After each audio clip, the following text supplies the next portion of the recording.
We'll do the pledge, and then after the pledge, we are going to have a moment of silence for the unfortunate things that are happening over in Israel. So if you can just stand after the pledge for a moment, that'd be great.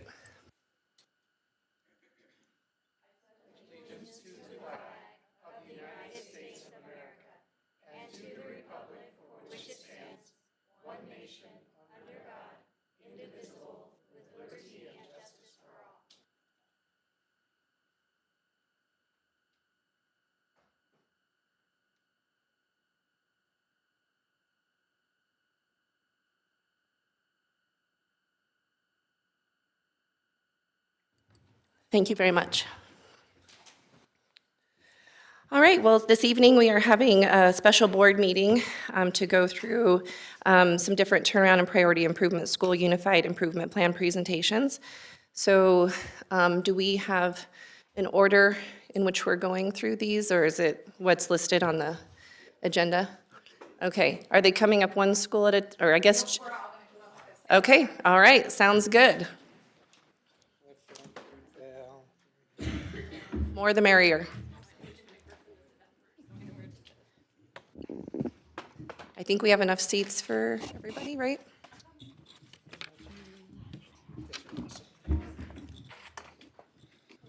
Do that. Yep. Just told us. But we'll click until we get, And do we have all the microphones on? Yep. So. There's a button. Make sure just that one is on. I think they're starting. Okay, right. Just yeah, it's not on. Just maybe, is that the one with the button on the bottom? Sorry. I'm just getting us prepared before you get started, so then you're ready to go. When it's green, it's on. Okay. You're good. All right, sounds good. He'll get us all set. all right, we'll go. We're hot, are we hot? We're hot, okay. Thank you for having us here tonight. Tonight's presentation, the purpose is to inform our community about the D51 schools that have received a state rating of priority improvement or turnaround, and what the school's plans for success are. The school board report is a process required by CDE. Tonight, schools have received less than 42% of the possible points on their SPF, the School Performance Framework, and have been assigned improvement plans of priority improvement or turnaround. As a reminder, I think I was here just last week sharing a little bit about the DPF and how our SPFs and DPFs are related. So as a reminder, we saw this SPF breakdown a week ago. In elementary and middle school, it is a 60-40 split, with growth as the largest portion, the 60%, and achievement scores 40%. And the high school has 3 sections, and that is 30% on the academic achievement, 40% on growth, and 30% on post-secondary workforce readiness. An indicator rating does not meet, and you can see that arrow pointing right there, or the rating area that is impacted the most. Those are the areas that we're going to speak to, our schools are going to speak to tonight.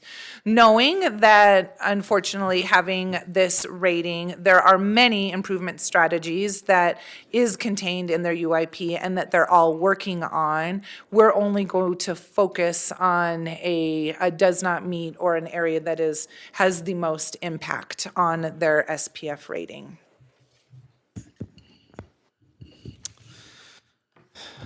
All right, yeah, that entire week ago that we were here, we were talking about our schools looking at their SPFs and the second page. So this graphic represents the second page of an SPF, where you get into lots of detail about kids and groups and what's working and what might not be your strongest suit.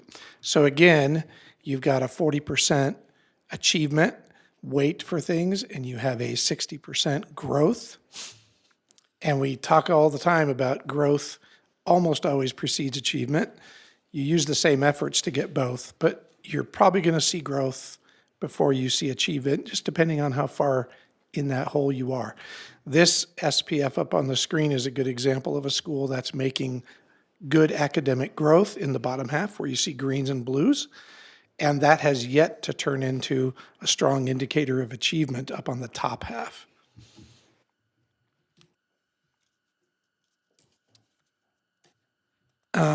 I wanted to mention too, we've got a phrase that we use for this page. It's going beyond the first gap. So the first gap tends to be the front page. How's your overall growth? How's your overall achievement? And we ask our principals, get on that second page and start looking at all those diverse groups of students, math, ELA, growth achievement, look at all those areas and go beyond just that first big gap and see if there's groups that need special attention or work in your work. So I want to show you how this progresses a little bit. So there's that shot we saw of a school that's got pretty healthy growth. Here's a different school, another shot where that growth is not quite as impressive and the achievement's not quite there either. And you can see we're getting into progressively more reds, more yellows, right? All the way to where you get to a lot of reds. So the year that I spent at CDE, I got to be on UIP review teams. And a UIP is driven by an SPF. So whatever your SPF looks like and what your data looks like, you're going to create your unified improvement plan based on that. So sitting around for a year, I might have figured out a few things, but we sat with people who were guiding us who'd been doing it for decades. Some of them had been there 20 years reviewing UIPs. So you get to pick their brains and say, what's the secret to this? What's the methodology we want to glean? And it really is that when you get a school that's having numerous aspects that are not in the green or blue area that you want them, you can't go hunting down little tiny fixes. You have broad spectrum work to do. So you need to take a look at your first instruction that's happening in a universal classroom and go, do we have best first instruction going on? Or do we need to strengthen that in some way? Is there something we should change across the whole spectrum, not just with a small group of kids or one subject area or one grade level? Because it's really mapping out to be bigger than that. CDE's Transformation Network, and you'll hear from Jenny Hinkle later tonight, also tries to help people focus in that way. What's the broad spectrum work that you probably need to do, as opposed to little micro fixes that won't quite address that spectrum of work. Back to you, Fran. All right. So when we were talking about that broad spectrum or those numerous areas of improvement, all of our buildings have numerous areas. However, like I said at the beginning, they're going to focus on one or two of those strategies that will meet most or more of those areas than a micro or a mini. So everybody gets their SPF late August, including the district. We get our DUIP, and each school gets their their school performance framework. And they dig their data immediately. We're definitely, I would say, a data-informed district, and they immediately get into it. To that data, and they look on that back page to see where those disaggregate groups are and what where attention needs to be present. And then soon after that, our site directors work with the principals to unpack that data and ensure that the school's major improvement strategies are focused on the areas that need the most improvement over time. And Paul's going to share a little bit about then what happens after they dig that data and identify those major improvement strategies and how those look at the school site level. So one of those broad spectrum pieces of work that we do in District 51 and in school districts across the country is use learning communities or teacher teams to get in tune with their kiddos and what they can do and what they need. And we ask ourselves these 4 questions in LCs constantly. What do we expect our students to learn? How are we going to know they're learning? How are we going to respond if they aren't learning or don't learn? And how are we going to respond if they already know it? And that's just a cycle you continuously drive. State assessment data shows you a picture once a year, but you have to set up systems and structures to be looking at data more frequently than that and asking yourself these questions as you go. So LCs get grounded in their data and student work. When an LC is really being effective, their teachers are bringing in student work from recent assignments, recent units, and they're looking at what did they get, what didn't they get, how did we know they got it, right? What if they already got it? They're asking themselves those 4 questions as they look at their students' work. It's really powerful when you have teachers, picture 2 third-grade teachers or 3 third-grade teachers together getting to have this conversation about how did your kids do on that? How did my kids do? How did you teach it? How did I teach it? All this conversation is really rich, and it just naturally drives improvement. And it's really fun to watch teachers do that in LCs. They get zoomed right in on what their kids are doing and what their kids couldn't do yet. And what are we going to do about that since they didn't get it yet? And they just keep moving that cycle forward. They set quarterly goals and sprints around their own instruction and student outcomes. That's a screenshot of our PDSA tool. So that's a structure we've given them to harvest and place those things down in writing to say, the kindergarten team is doing this, the 7th grade math team is doing that. Here's what we're doing to drive our instructional practices to get to these student outcomes that we want. And then, last of all, they monitor as they're teaching and as learning is happening. They monitor, they adjust their instruction from those conversations, and they walk out of those LCs with things to reteach and reassess. If we haven't gotten kids where we needed to get them, what's my next move as a teacher to go see if I can get my kids there, right? And how am I going to reassess for that learning and make sure that it's happening? This was a slide you saw last week. We had our priority we had our proficient, our performance schools on one slide, and then this slide was the second slide that shared who our improvement, priority improvement, turnaround schools were. Tonight, we will hear our priority improvement and from our turnaround schools. And here are the list of schools you'll hear from this evening. And they are in order from your right to left. Again, we've intentionally asked our school leaders to be brief so you can ask questions in the end. They are not going over every MIS or major improvement strategy that they have outlined in their UIPs, which we forgot to tell them or didn't tell you, they are due next Monday, not next Monday, the Monday following October 16th. That is next Monday, my word. That is next Monday. And so, but they are more than willing to share any questions or share any answers to questions that you may have. But intentionally, we've asked our leaders to be brief and just focus on 1 or 2 of those improvement strategies. So with that, Would it be best, should we let everybody go through, or should the board ask questions after each individual's done? I don't know what would work best.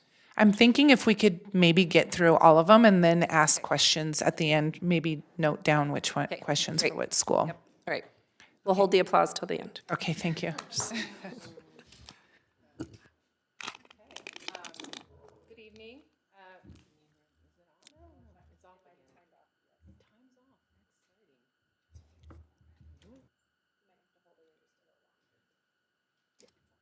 There it goes. Okay. Good evening. Clifton Elementary, our growth and achievement continue to lack. Let me go to the next one here.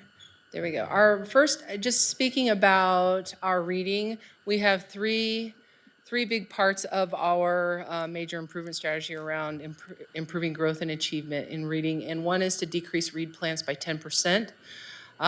Increasing, we also want to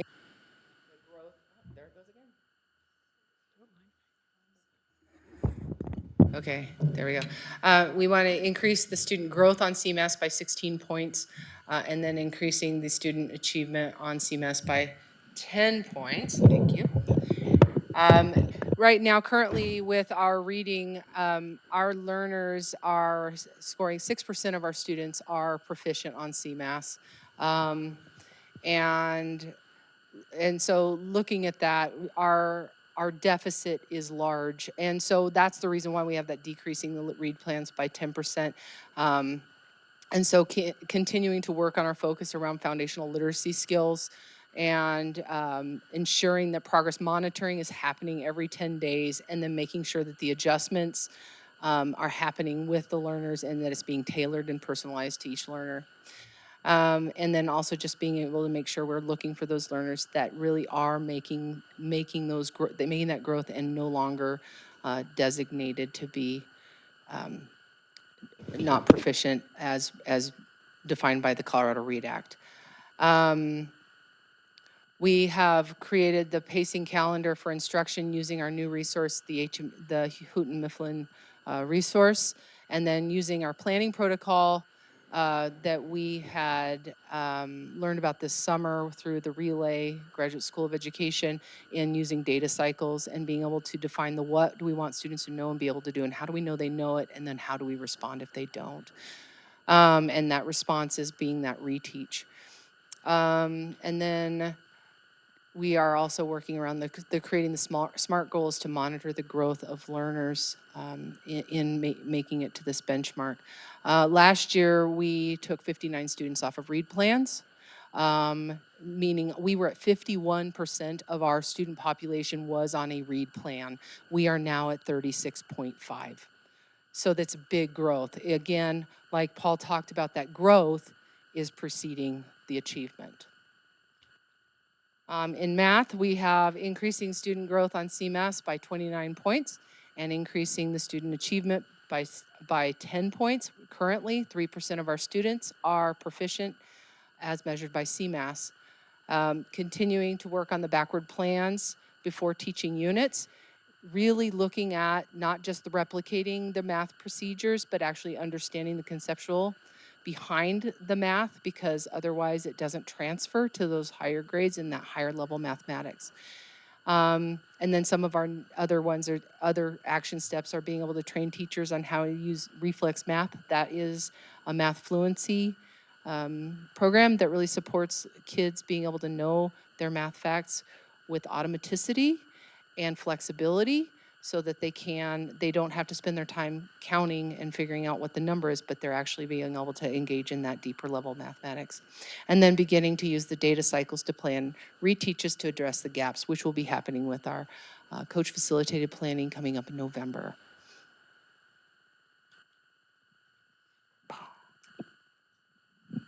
All right, good evening, everybody. I'm here to visit with you about Fruitvale's plan moving forward.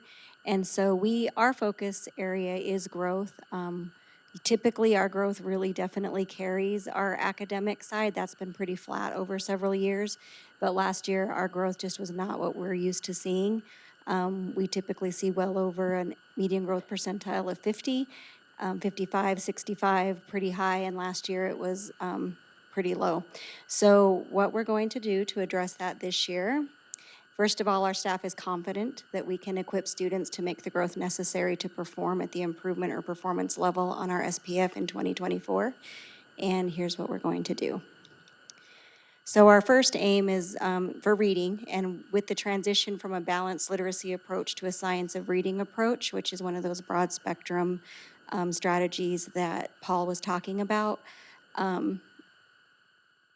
And so just today says priority of early release professional development and LC work. I was able to spend a half day with second grade and fourth grade where they just dove into those end of unit assessments and planned backwards from there regarding what we'll expect students to know and be able to do, and how we'll be able to monitor their progress all along the way and adjust instruction as we go. So Strive data folders and data LCs, learning communities specific to addressing those gaps and planning the reteach. Our teachers are in the thick of it and really making good progress as we end the first quarter. We would also like, one of the second gaps that we realized was just our students with special needs are in the first percentile for growth, and it's well behind their non-impacted peers. and multilingual learners are also not growing at a level that we need to see.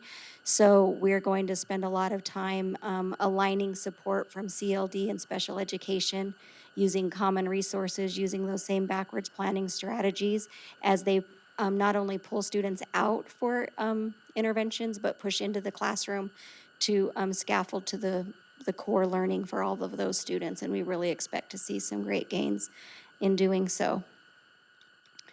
For AIM 3 in math, I think we maybe became lax as we think about root causes in our implementation of bridges, especially as we really focused on that change from balanced literacy to science of reading. So we want to have a renewed integrity of implementation and commitment to math instruction at tiers 1 and 2. Ongoing data meetings, like I said, we just have wrapped up quite a few assessments and we're seeing some excellent growth in the first quarter. We're asking teachers to do formal data meetings, at least 2 per quarter, in math specifically, and then emphasizing the reteach, so really using that data to go back and impact growth. We've also taken a look at where we fell well below the district and state expectations on the evidence outcomes and the standards, and we've aligned, highlighted those standards and where they appear in the instruction, so that we can emphasize those. And so we're already seeing some good growth on the interim assessment. We've made that mandatory. It's optional in the district, the interim assessment, but we're doing it at Fruitville so that we can use that comparative data all year and not have those surprises at the end of the year. And again, backwards planning is just a commitment we've made to really dig in and commit to that process.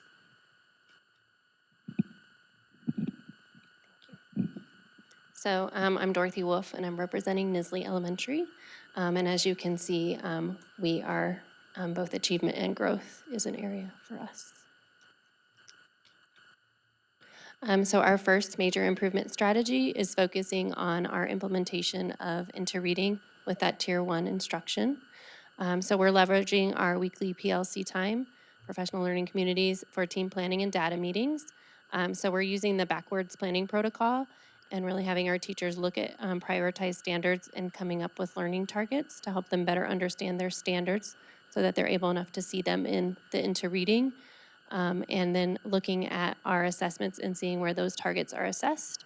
And then really starting to get into stage 3 and what does daily lesson planning. So how does this work in our PLCs translate to everyday classroom planning? We're also looking at common formative assessments. One of our root causes was that we were creating our own common formative assessments, and so now we're going to be using interreadings assessments, and so we really want to make sure that we're aligned to our learning targets, that we're having the rigor to the standard, and that we have common assessment practices. And then we're using our data meetings, end of units and end of module, see it, name it, do it, that comes from Relay. So identifying our successes in the data, looking for gaps, and planning for reteach, and really thinking about interreading through how reading is like holistic. You have to think about it over time, and what does that look out like throughout the year. Our second major improvement strategy is looking at planning small group instruction. So we currently have a WIN time that's been working really good to try to fill in foundational gaps, but really thinking about how, when we have small group time in our master schedule for both ELA and math, how are we ensuring that we're scaffolding and differentiating so students can access Tier 1. So we're using data from our module assessments and our unit assessments. Also, we use some screening data to make flexible groups that are based upon that data. And then we're using evidence-based resources to provide that. So we have 95% Decoding Power, some of our resources from Interreading, our Strive, and in math we have Bridges Intervention. So we're using those to create instructional plans so that we can provide target-specific learning needs, meet the needs of specific students, and then differentiate our instruction to provide what students need at the right time. And how we're monitoring this is we're using our module assessments. We're going to be looking at NWEA and whether or not kids are reaching their projected RIT scores. And DIBELS 8 is also another part of that. And then for both, we use classroom walkthroughs. We do monthly walkthroughs based upon our major improvement strategies and provide teachers trends across the school, and then we also do observation and feedback cycles.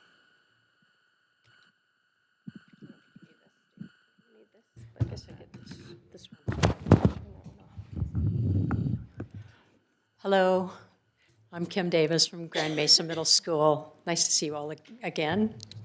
So at Grand Mesa, we do have some celebration. Last year when we did this presentation, we were coming in the 31.7 out of 100 percentage points, and we did grow by 8 points. So I think the big thing we can see, and you can see from this front page, is that the growth in all areas, with the exception of special students on IEPs, we're seeing that growth tick up.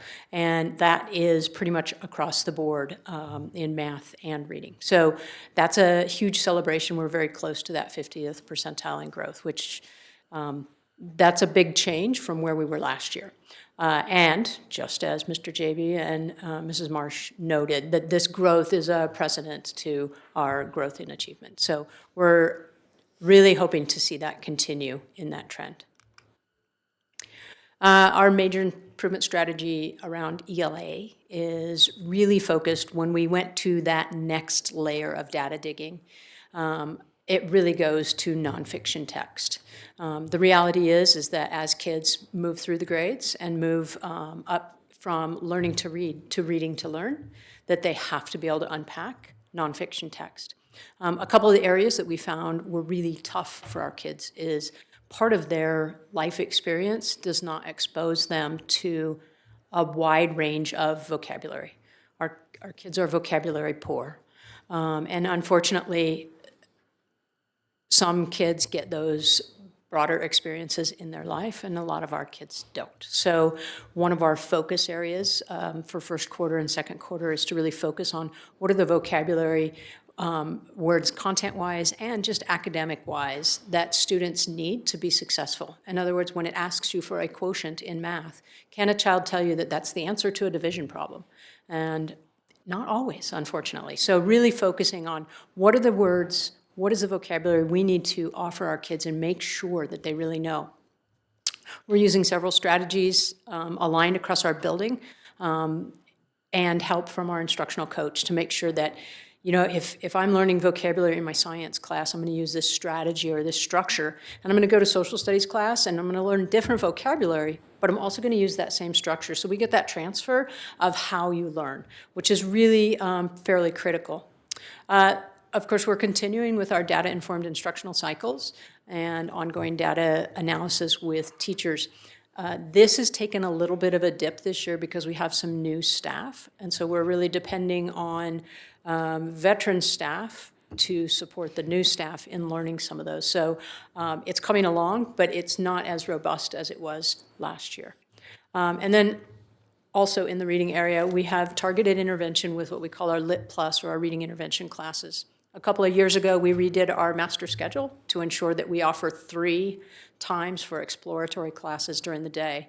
And this allows for every student to have either an enrichment or an intervention class in reading or math. And so at semester, we'll be able to change schedules, and so if they needed both, they will get both. Our other area to focus on, of course, is math achievement. We know that we have places where our students are not achieving well. When we go to that second gap, we see that one of the things that really gets in the way is that fluency, and you heard that named earlier, is that I'll walk into an 8th grade math class and I have students that don't know their basic facts. I'll be like, what is 7 times 5? And they'll be like, So really, in those intervention classes, finding ways to engage kids that are already feeling a little bit frustrated with math in fun ways and engaging ways to really hone in on that math fluency so that as they get into that deeper thinking that Ms. Shepard mentioned a minute ago, that they have that automaticity of their math facts so that they can do that functioning and do that thinking. Of course, continue with our data-informed instructional cycles, and we also have Math Plus classes for that targeted intervention. I want to add right here that both Lit Plus and Math Plus are targeted to our general education students. As far as our special education students or students with learning disabilities, we are also offering intervention classes to meet the needs in their IEPs, where those special education teachers can really hone in on the gaps for those students. And those are going well, and we've actually had to add classes to really make sure we have enough opportunities for those kids to get extra help. All of this will come around making sure that the staff we have are prepared to help kids grow. So continuing to have learning communities be the driver of our professional learning throughout the week, that's really critical. And so we meet both by content and grade level throughout the week so that teachers have that opportunity to support each other, learn from each other, learn with our instructional coach and our content specialist to ensure that they are prepared for that best first instruction. So continuing with that, at this point, we have new materials in the last several years. Thank you for allocating those funds. So we have new core resources for science, math, ELA. Well, ELA is coming, and social studies. And that's really making a difference to help everyone feel aligned and understand the needed rigor to be successful in middle school. We continue to rely heavily on our instructional coach, Emily Lintott, who's a superstar, amazing person, and she can go in and sit side by side and really support teachers, not only with the planning and organization and looking at the data, but with their instructional action in class and help model that as she's a master. We continue with our data-informed teaching cycles in all content areas, all core content areas. And then, of course, the part that falls on the administration is to do the observation and feedback cycles with teachers. I know that as a teacher, it wasn't, I didn't always get the feedback that helped me grow. And so as an administrative team, our focus is when we get into that classroom, what is it the teacher is asking us to support them with, and how are we doing that? So what are we doing to support those teachers? Thank you.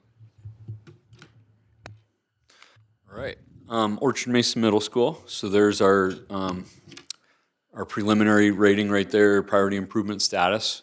We're a couple points off, and it's probably it can be healthy to score in these ranges sometimes, just to kind of know where you're at. You see that we scored at approaching in both achievement and growth. Our focus really is on growth, and preparing the UIP kind of got to look back at the last 6-8 years. And this is a bit of a low mark for our school. We've typically been a higher growth school. Strong group of teachers, everybody's super committed, super working hard. And part of the transition plan that Dr. Birdsey and I, when we met in May, she had anticipated that growth wasn't going to be where they wanted to be. And so we've been planning for this, and we feel confident that we can move forward. Couple big ideas here. So when we look at the causes of this, both our challenges and some possible contributing root causes, especially the things we have in control, growth was substantially lower than it's normally been. Usually last year we were in the mid-40s for MGP and ELA, which is just a little under a year's growth in a year's time.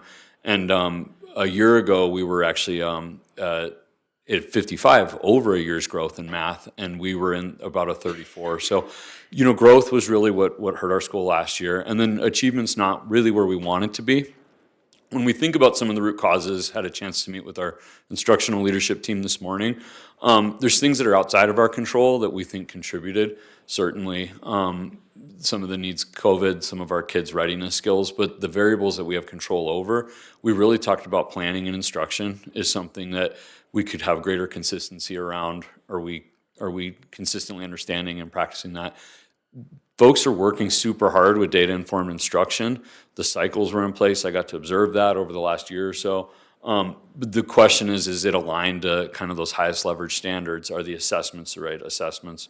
Are we using the resources? So it's not throw it away, but we need to keep looking at it. Student engagement in testing, don't want to have excuses for it, but do want to name that during testing, we might have missed some easy opportunities to have every kid fully engaged. That really leads into a bigger challenge that we see, which is, are we creating a learning environment via our planning and instruction where students are accountable to demonstrate, they're accountable for showing mastery of their learning at grade level standards. And that's where we're working, is creating a place where kids can't be passive, but where they need to be active learners, whether it's during assessment or really day-to-day instruction. So how are we going to get there? We have 3 big kind of goal areas. Number one is establish effective lesson planning. We actually slowed down our data-informed instruction work to say, what does an effective plan look like? We use some of the Relay Graduate School of Ed practices for that. We are continuing with our data-informed instruction, talk about that. And then we have some school-wide practices and some targeted interventions. So when it comes to planning, we've really spent the ILT, we met and determined, like, let's slow down, let's get some consistency to organize our learning communities around how do we plan. It's really exciting that we actually have everybody as a content planning partner, and that's new. We haven't had that for the last few years. Folks have planned in isolation. And so as people are meeting in content planning pairs, one of those collaborative meetings each week is to lock in these 4 key elements of an essential lesson elements. So an intentional entry routine, we're here to learn. A standards-aligned learning target, this is grade level rigor, and hopefully we're using an evidence-based resource. An explicit I do, teachers modeling it to help students have access to that next step. And then really, if we want DII to happen, a learning target at the end of each day tied to an exit slip tied to that. Did you get there today? Some of what Paul shared in the opener today. So if we figured if we could get planning right, then that gives us that springboard to do data-informed instruction well. Also, just want to name that as administrators and coaches are getting into classrooms, I've gotten to be in 13 classrooms over the last month. That's what we're looking for. That's what we're giving feedback on. And so that is our first goal. Our second one is really just getting to that DII cycle that you all have heard about over the years. You'll see that we added the word plan in there, but the interim assessments, which just concluded today actually, our last ones, we're shooting for 90% participation. And a product is, what was the biggest gap? And then how are we going to address that in our future instruction, and then maybe through explicitly, but folks have flexibility in that. So that's kind of how we're kicking off DII at in-service this Friday, actually. And then the last one here is we're able to use some of our resources that have been provided. So first, targeted interventions. I think the ESSER dollars did us a great favor. We worked with the curriculum team this summer, and we got Read 180 in place. We used some of our title dollars, got an intervention parent, and so we have 3 Read 180 evidence-based reading intervention sections that we didn't have before. There's about 25 to 30 students served in there that are in between having a disability and kind of several grade levels behind. That's going really well. We also have a targeted math tutoring partnership with 2 different organizations, so that's going well as well. School-wide literacy practices, we have what we call our night sanitation, basically helping students close read for understanding and key ideas, and then a school-wide writing practice. So those are kind of our 3 ways that we're working on boosting growth and achievement.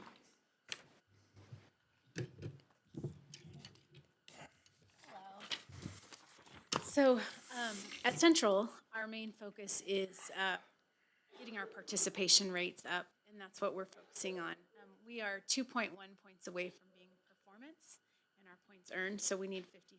So we're getting right there. Okay, how's that? So we're really working on moving up to performance, but our big focus is going to be on participation. We had 93% participation rate, so we were 2 points shy of that. So we've put into place an action plan on how to make sure we have 3 phases to get as many kids testing as possible. Is it that one? There. Okay. So right now, what we're working on currently, and October count started early October, and it goes through the end of the month, but we were cleaning up all student records to identify students who may have been counted toward the testing number, but who may not have come in to withdraw yet or filled out the right paperwork. It's kind of tricky. You have to wait for a records request from another high school that they enroll in, and if you don't get that records request, they have to stay on our rolls until we get that, or until parents come in to withdraw them, or if they're 17, they can come in and withdraw themselves. And so we are kind of at the mercy sometimes of those plans, but we are working to really be meticulous about our records.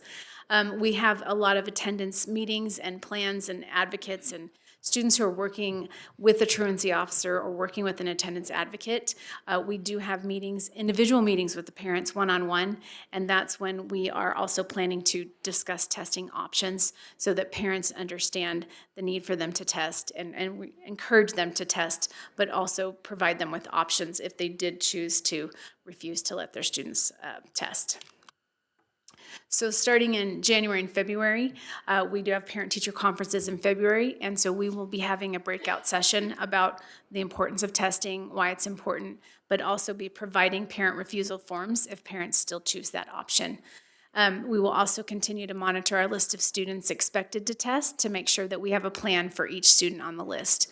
Currently, we have a list of every student that is in our student body right now, 9 through 12, and through a team effort, we have everything on one page. We have their attendance, we have their tardies, we have their grades, we have their, if they're on a READ plan, if they're on an IEP, a 504, a health plan, or even their extracurricular activities.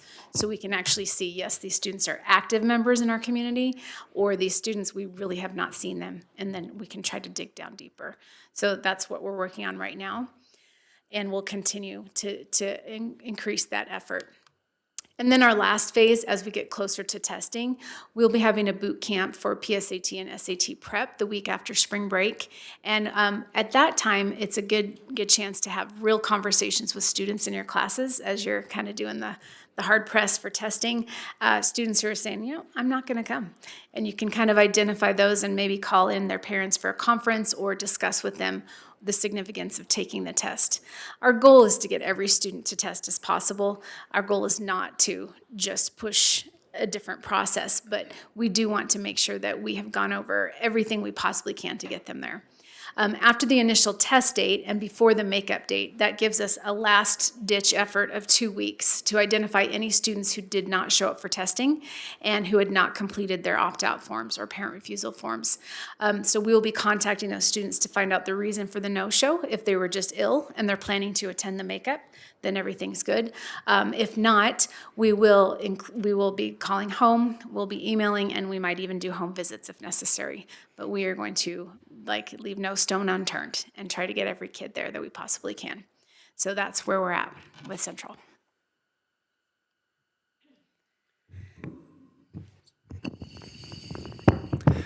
Good evening, I'm Steve States. I'm going to be representing Grand River Academy. We are on a priority improvement plan, and our priority improvement plan, we did qualify for an improvement plan where 2.2 points away from performance, but however, because of our participation, we were dropped one level to a priority improvement plan. We did not meet the accountability participation rate of 95%, and that's where we needed to be in order to meet the participation requirements. We were 84.6%. So we're in the neighborhood, but we're not close enough. We are breaking what we're going to do down into kind of the seasons. We want to start this fall by conducting an informational campaign. One of the things that was revealed through our school advisory committee meeting with parents is that they expressed that they didn't always know the impact it had on the school or on the outcomes and accountability if they didn't test or if they didn't do an excusal form. And so it's important that parents understand that. Also, the benefits of testing, we want to make sure that they understand the information that it does provide to their students and to them as families as far as their performance. And also, we want to make sure that they know the accountability piece, that's important for us. And also that we use it for planning and instructional decision-making as it's a part of a body of evidence, but it's something that we do. We also want to look at student records, and we've been in the process of doing that. We are doing that primarily to monitor participation rates in our online platform because we know that participation rates in the online platform, if those are low, if for a student, there's a good possibility they will not participate in testing. So monitoring that participation rate as well as attendance either virtually or in person for those students who have chosen our blended option, coming one day a week, or attending virtually, monitoring that attendance and trying to target that informational campaign for students also that may be struggling in the online platform and with attendance. That informational campaign really will rely on information on testing in our newsletters, our correspondence that goes out to parents. We will have teachers discussing the benefits of assessment in advisory with students. Again, that's an opportunity. As Tracy said, you know, we have the students may say, I'm not going to test, or I don't want to, you know, do a testing. That's an opportunity to have a conversation with that student and find out what the reservations are and what their plans are for testing. We'll also, in our SAC meetings, our school advisory committee meetings, we will also discuss assessment as well, and those same things. You know, what are the benefits for families and understanding their students' performance? What is the accountability piece for us as a school, and how do we monitor that accurately? We want to make sure we have good participation so that our results reflect the work we're doing, and so just emphasizing that there. And then also making sure that we have a part of our web page dedicated to just sharing information on assessments and linked to the district's web page as well. We want to look in the winter at our parent-teacher conferences as well. We have one on February 1st. It's another opportunity to share that information, to provide information on assessment. Again, it sounds somewhat repetitive, but we really do want to emphasize that there are benefits for students in assessments. We do want to get as many students to test as possible. And so for us, that's important. And so we want to continue to emphasize those benefits. At our April 4th parent-teacher conferences, that is right in the middle of CMAS testing, or when CMAS testing is beginning, so that's an opportunity for us to speak to parents of students who have not started at CMAS testing and talk to them about makeup testing, when makeup testing window is, when they have the opportunities to do that. And if they opt for that, provide a parent refusal form if that's their choice.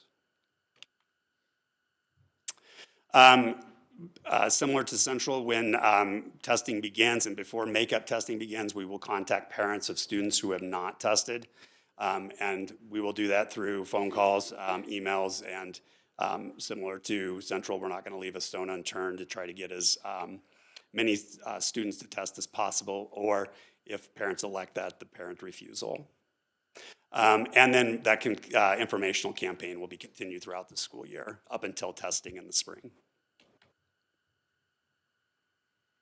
Back to me. Yeah. First, I want to say how proud I am of these leaders. This isn't easy, being up here, sharing where they didn't make where they needed to be as the leaders of their school. They are, with all of our leaders, are some of the most student-centered people that we have in our district. And I'm really proud of them, and I want to thank them for being so vulnerable and coming up here and creating and adding to their slide decks and showing and being very honest of where they are. But that's the part that I want to celebrate, why they're up here. They know and understand what their data says. They've gone and dug in, they've gone beyond the first gap. They know exactly where, in which students they need to focus. They need to focus on all, but what those high leverage strategies are. They created those improvement strategies. They have a plan. And I think every one of them, their plan is based on best practice, and their plans are based on opportunities that they've had with other training with the district and without the district. So I want to make sure that they hear that I'm proud of them for being here, and this wasn't easy, and they will be happy to answer any questions and share, because that's the other thing. I think they're very proud of the plans that they and their school teams, none of them have created these plans on their own. They have a team that they work with that are made up of their teachers. They do this with their teachers, not 2 or 4, and I'm sure they would be happy to answer any question that you have. Or any wondering.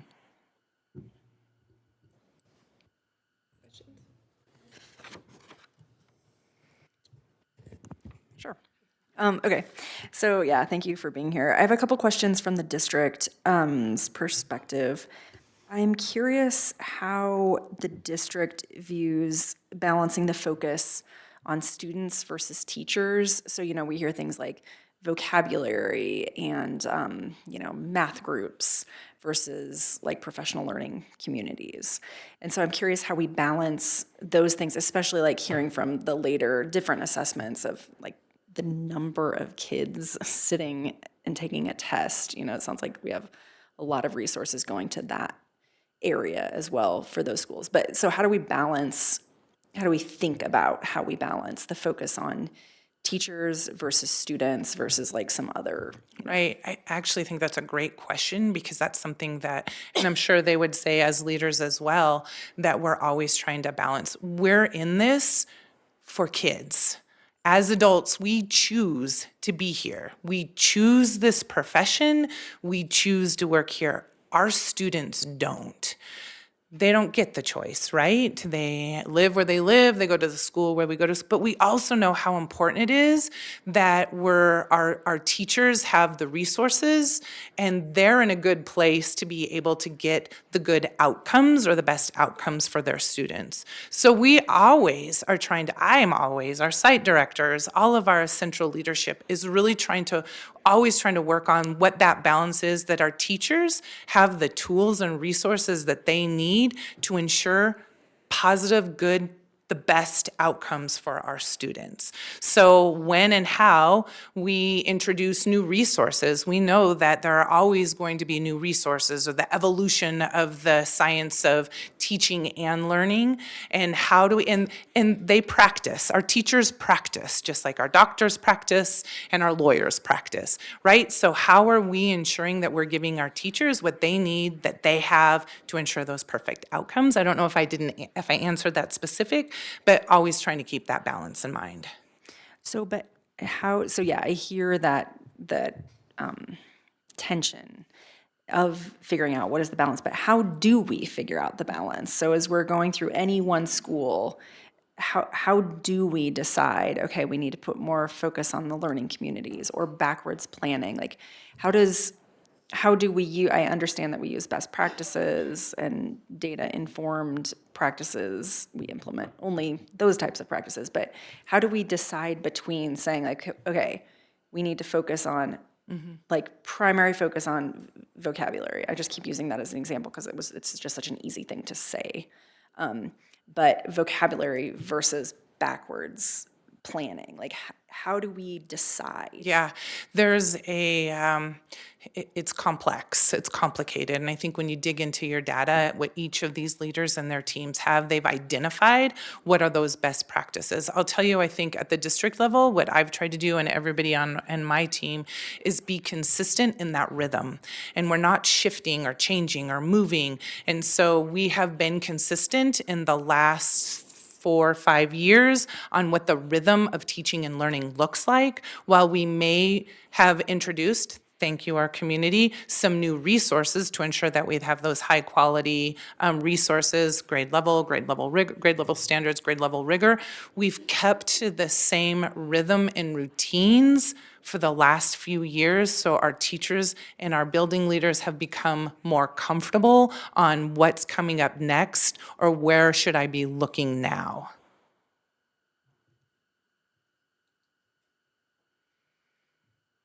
I'm just trying to wrap my head around how we support our teacher or our schools in deciding what to implement. And I understand I understand that you look for root causes, you look for the gaps, you go down again. And so kind of wherever each school ends up, it's just going to be so different for each school. Yes. I just, for the schools where I heard a lot more about the students, it just struck me that, sometimes we heard a lot more about the students and sometimes we heard a lot more about the teachers. And I was struck by that division. And so I was wondering, so irrelevant of any specific school, I was just wondering as a district. Yeah. I have not made nor directed what those improvement strategies are. So as a district, we don't dig your data with your team. You all are professionals and know and understand what those strategies are. Here are some of the frameworks that you can use. But Kim, because of vocabulary, we didn't tell her to choose vocabulary. That is what organically came out of those learning communities and them as practitioners know and understand when they do their root cause that that's the strategy that they chose. We don't choose their strategies. Yeah, so I do understand that, but what level of the central admin helps support them? Would it be our area directors? Yes. Yeah, so how do they kind of think about this? Yeah, I think I understand what you're asking. It goes back to that structure of LCs. So as I'm sitting in any of my schools that are up here, sitting with those principals in their learning communities with teachers, you watch them anchor to the standards, because that's where they're finding out what kids need to be able to do.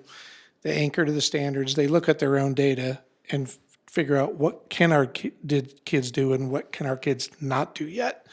And they come up with those plans. So if a learning community sees like, wow, we have a massive gap in vocabulary, we're going to focus on that. There are schools that see like, we need our kids to write more clearly. They're not good about writing, so they're going to focus on writing.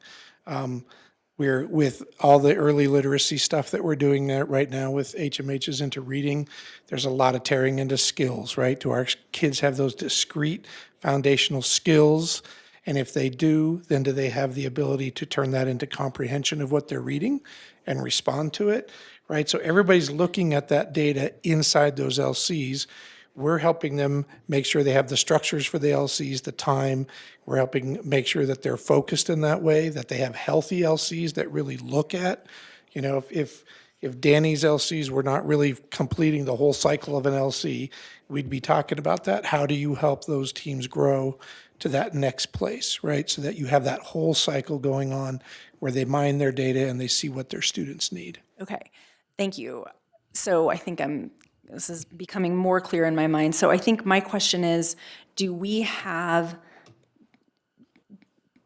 an understanding of or an assessment of how we implement these things? So do we know that having this more student-focused goals or steps have the same, so it sounds like what we're saying is everything that we implement has the same impact. So we're agnostic about what exactly is implemented.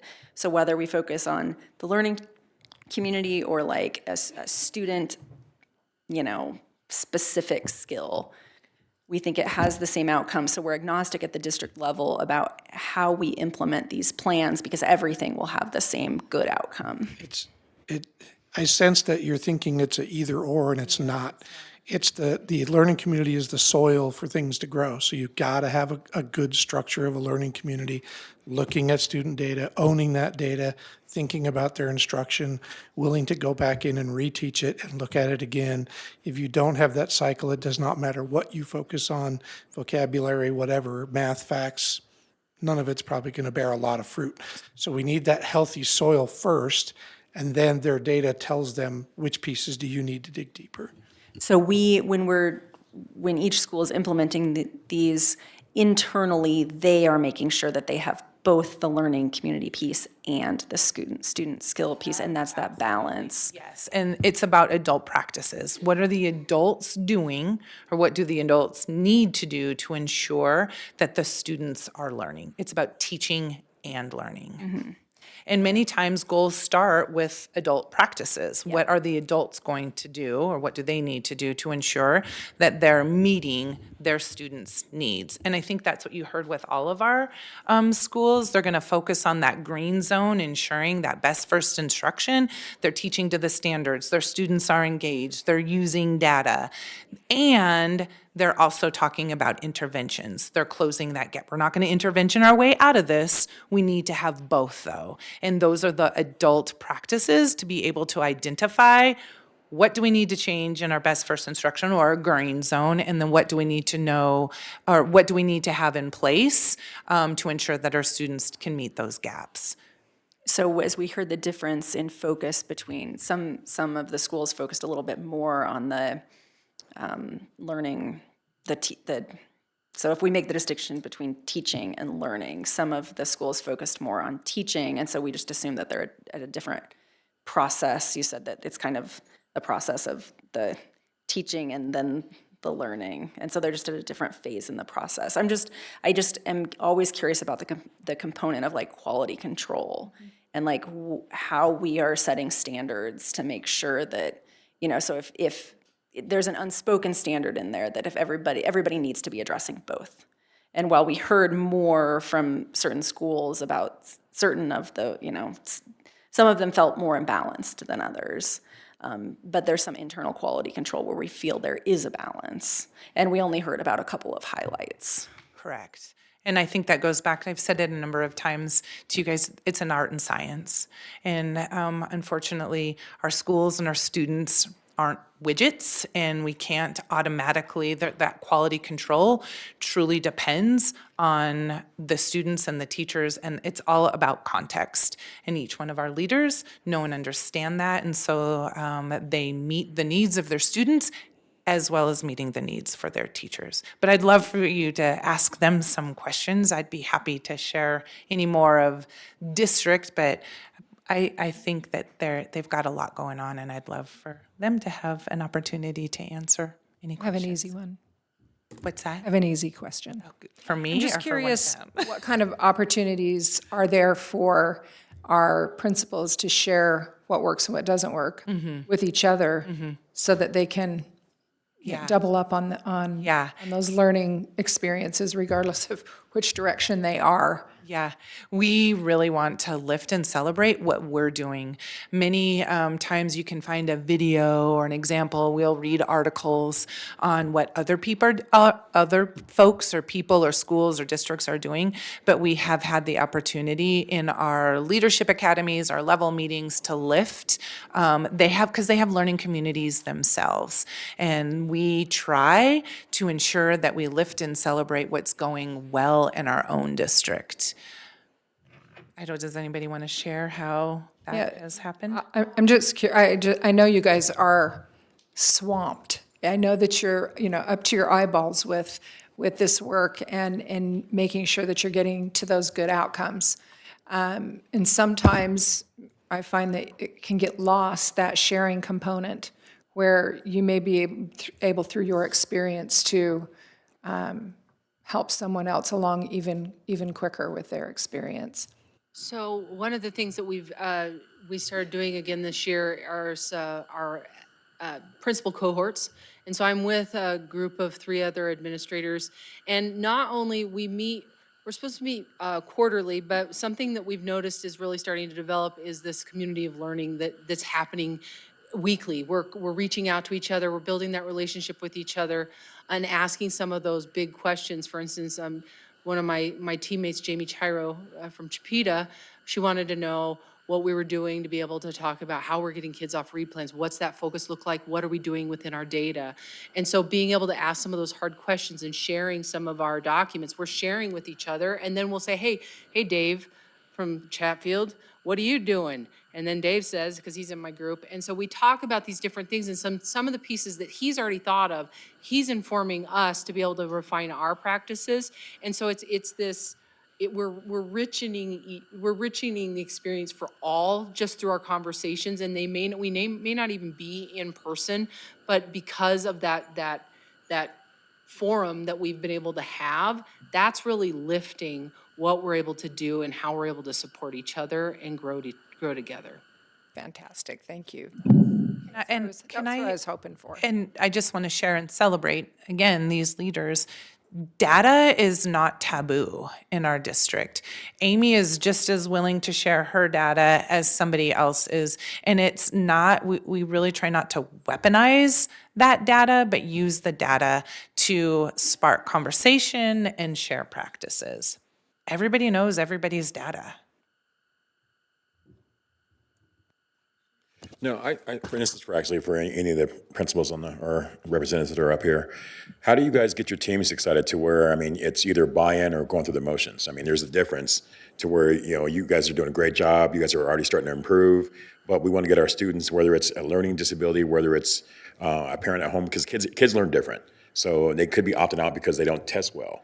Or, I mean, you can talk to me and I can tell you anything, but if it comes to writing it down, then you kind of like, you forget it. So how do we talk to our parents and our teachers that we want to be a better community, education-wise, but we really have to buy into that, than just kind of just go through the motions of it?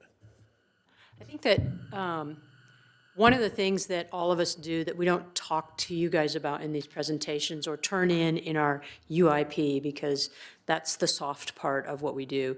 Those are the phone calls. Those are, as we're getting to know kids in the community and kids in our school, I would venture that most of us can walk down the hall and talk to every kid that we have in our classrooms and our that piece. And then also just really, how are we working with our families? Because our families are doing everything they can. Flat out, they're doing everything they can. They're getting their kids to sports. Some of them are working 2 or 3 jobs. And so how do we collaborate with them so that they understand some of that importance? And I think you heard that for sure from our high school principals, but I think that, and it's super, elementary parents are a little more brave about going to the school because they're still bigger than most of the kids. And then at middle school, all of a sudden, in high school, the parents kind of disappear. And what we're trying to really work with our families is that, no, we still want you around. As a matter of fact, the more you're in your kid's business, the better that's going to be. And so really trying to collaborate on that soft side of things, not that hard data piece all the time, because there's that human element that impacts that art and science of teaching. So we might talk about data, and we might talk about what a teacher's practice is, because I want to come back to Dr. Schultes as well. But we're also know, because we were in the room with the kids when they took the assessment, and we know where they got stuck. So we can see it on the data, but we also know the kids, and there's that human part of what we do to say, you know what, the reason that they couldn't do this is because they couldn't read the instructions, and that's where we come up with some of those other pieces. I was going to also respond that sometimes breaking the task down into smaller bite-sized pieces. So for example, when we looked at our data, we realized that if every student answered 2 more English questions correct and 3 more math questions correctly, that we would make the points we needed to be in performance. So breaking it into something that seems like manageable, I can do it. You can see that very specific thing for both students and parents. That really can be morale building, that we're right there. You're just pushing through. And so that's what we use to try to get sort of everyone on board and bought in, and like we're right there. And so for me, it's breaking the task down into very smaller, more tangible pieces, because sometimes it can get too big and lofty, especially for a new teacher. Brand new teacher comes in and they're like, oh my gosh, all of these big things like backwards planning and LCs and data-informed instruction, and they're just trying to figure out how to get their kids to sit down and listen. And so if you can give them something very tangible, I think that helps. Thank you. I can jump in on that too. So I hear you describing, Director Jones, this idea of going from compliance to commitment, right? As leaders, we're going to be here. Many of our teachers are probably in these buildings a lot longer than we are or will be. And so we want to leave behind a legacy that's going to last, that people are excited to go there. And so I think in OM, for example, we've actually slowed down to say, let's study the problem. And I've actually heard staff begin to be vulnerable and share, well, this is what it feels like to be a staff here. These are some of the things we face. This is what our kids believe about being here. And so we've actually not acted a ton as much as to say, well, what could we do to help kids take active ownership? And then creating space to say, well, how are you creating active ownership? We have areas of excellence throughout our building, and then how do we study those where that's happening? So, for example, does each lesson have a learning target that creates an opportunity for a kid to own where they're headed? And not just going to what does this video on the internet say, but here's one teacher in our building who leverages that to have kids take ownership throughout the lesson. And so we're actually going to use that as part of a fireside chat at our PL in 2 days. So teachers start to tell their own story of how they're seeing success. And we should be focused on this for a year or 2 at least, so that we've got a foundation. I think there's going to be some quick wins we can do. We're going to tighten up our assessment schedule at OM. We know we need to. We've got lesson plans people are submitting, but we need to help people find internal value in this, which it's going to take time. We could always use more time. You guys have heard me say that. I'll say it again. Couldn't help it, sorry, thank you. I think I just want to say in closing, and it looks like, Will, that you do have maybe another question. I'm proud that, I thought maybe you did. I'm proud that we are a data-informed district. But I want to say, and I've said this a million times, nobody here on this panel, nobody in our schools, leader or teacher, does what we do for data. We do what we do to change lives and influence our students' choices when they leave. Data is just a metric that we use to ensure that we're doing the right things. But everybody up here, including our teachers, including all of the people who are not, it's about influencing and changing lives. And this data and these presentations are just the opportunity to share their plan in changing lives, ensuring our students have choice. No, I really appreciate you guys presenting this evening, and I would echo Jen's statements here and from before. I sat on a SAC committee as a parent, and we had to put a UIP together. So I understand the enormous feat that you guys have done to put that data all into a document that then has to be submitted. I understand why we need to do that, but I also feel like it misses the piece of the actual implementation of what we actually need to do to get kids to move. So one, I haven't, as an administrator or a teacher, sat in your shoes, but as a parent, I sat in those shoes to work through with the school to do that. And one of those pieces was we were low on participation because parents didn't understand the testing aspect of it. So I understand what you all are saying.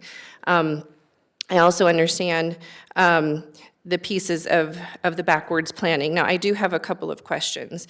So many of you mentioned backwards planning. So is that a best practice, I guess, as far as why we're identifying that? Okay, I see heads shaking yes. Okay, that's great. And I do want to celebrate, each one of you had something that was a benefit and something to celebrate. So while we have to do these kinds of meetings as a district, I agree with Jen. It's not a punitive thing. It is something about us just being aware of where we are and how we need to move forward. So I do commend you for just being able to step into being the leader that you are to present this data to us. A couple questions are, if you had a UIP from last year, what things do you know worked that you're going to continue to do this year? And what things did you change that you felt like, oh, we tried that and that didn't work? So I don't know if you can maybe specifically, whoever wants to step up to that plate, identify that, hey, this worked really well. We're excited to continue to do this year. And this is something we're changing because that did not work last year. I can Go for it. Since, you're getting to know me. We've gotten to know all of you. Yeah, I've been here before. I think when I look at our UIP from last year, it really didn't change a whole lot, but what it really did was become more refined. Okay. And so what happened was that we were looking at more of what do we want students to know and be able to do, but now we're really targeting into those, what does that standard truly say? What does that priority standard say? And how do we get kids there? What are those gaps? What are they missing? What do we need to grow through that? And so we've really gone from more of like up here, and we're now more into the more specific. And so it helped us become more specific because really and truly, this is my third year at Clifton. That UIP has continued to refine itself because the work is the right work. But being able to say is that these systems and structures that support instruction, we are becoming more refined and more laser-like focused. That's great. Does anybody else want to share anything? Okay. So then, go ahead. Data-informed instruction was something that worked essential. We're on an upward, like it's small, but we're going up. But data-informed instruction is one thing that just identifying the gap and really putting PSAT and SAT questions in front of our students. It helped our teachers understand the rigor necessary for grade level and structure. I think that they were always trying to meet kids where they were, but that work helped them see that they needed to up that game and make sure they were fully in tune with what grade level rigor was. And so that's absolutely something we'll continue to really refine and get better at. But that's been something I think a success. That's really good, because I think you guys mentioned the anchor to the standard, and I know Dave has mentioned that at Chatfield, because I've asked him several times, I'm like, how did you guys get there, and then how have you stayed there? And they said that anchoring to the standard. And so while I know all of you do a lot to meet kids where they're at, we also know that we also have to know where we have to get them to. And kids are actually quite remarkable. I mean, I know that they will rise to those challenges, and with that, we know that sometimes we're going to help supplement, which I think you all said with, well, I know, hold on, I made lots of notes. So like the Lit Plus and the Math Plus at Grand Mesa Middle School, and then just the other things, the targeted math tutoring at Orchard Mesa. 'Cause so my oldest son, when he was in elementary school, and he's now in college, he was really challenged with reading at that first grade level. And the teacher just identified that if she could take him out of the class before they got into reading groups, it ended up being a confidence thing for him. So he didn't want to start reading in front of his peers. But if he had had a little bit of practice beforehand, before he got in the reading group, I mean, in just a few months' time, all of a sudden, just his confidence and his wanting, right? Sometimes it's that desire for the student to want to do it, because a lot of times we all shy away from the things that we're not great at, right? So those little pieces just helped him excel in them wanting to be able to read. And we know that reading is then super important when it comes to the comprehension piece. The second question I would have, or the follow-up is, and I know that I've asked you this when I visited your schools, is do you feel you're lacking resources or people, things in your buildings that would help you or help your teachers? I know, time for you, time, right, so, well, but, I mean, if there was, if time, money, whatever was, it's that dreaming thing, like, I think from the board level, we need to know these things, because either it's gonna be an ask of the community, or it's gonna be something that we have to look at as if we have to reallocate funds or things like that. Do you feel that there's something you really could use or need in your building that would help you with your students? And please don't be afraid to state what it is. That's not. I think that the declining enrollment and the reduction of staff has impacted us at Nisley. I feel like we've had to make bigger class sizes than we've had in the past. And I think with students that have a variety of needs, that makes it really difficult. So that would be something that has impacted Nisley. Thank you. I think right now, a big thing that's hugely impactful is just the trouble we have finding substitutes for things like half-day plannings and NIC days and the quality professional development we want to offer. And we could always use time. I'm not going to even argue with that. But sometimes we find the time, but there's no sub. Or I had teachers pulled aside for half day today, but then admin and other people were running around like crazy because behavior spike when there's subs in the building, just for a variety of reasons. So I feel like anything surrounding that topic of subs and quality coverage and even just coverage, it really puts a strain on the building and an equity issue too, because it's much easier to get subs in certain places than others for a variety of reasons. So I think just a continued commitment to that equity piece and those considerations that people may not realize. I appreciate that. I'm going to stamp what Danny said, just in a different way, so you don't think it's just Danny. But in the TLCC survey that the state does every other year, Teaching and Learning Conditions in Colorado, where they ask all teachers, what do you need, what do you not have, right? They just talk about all that stuff.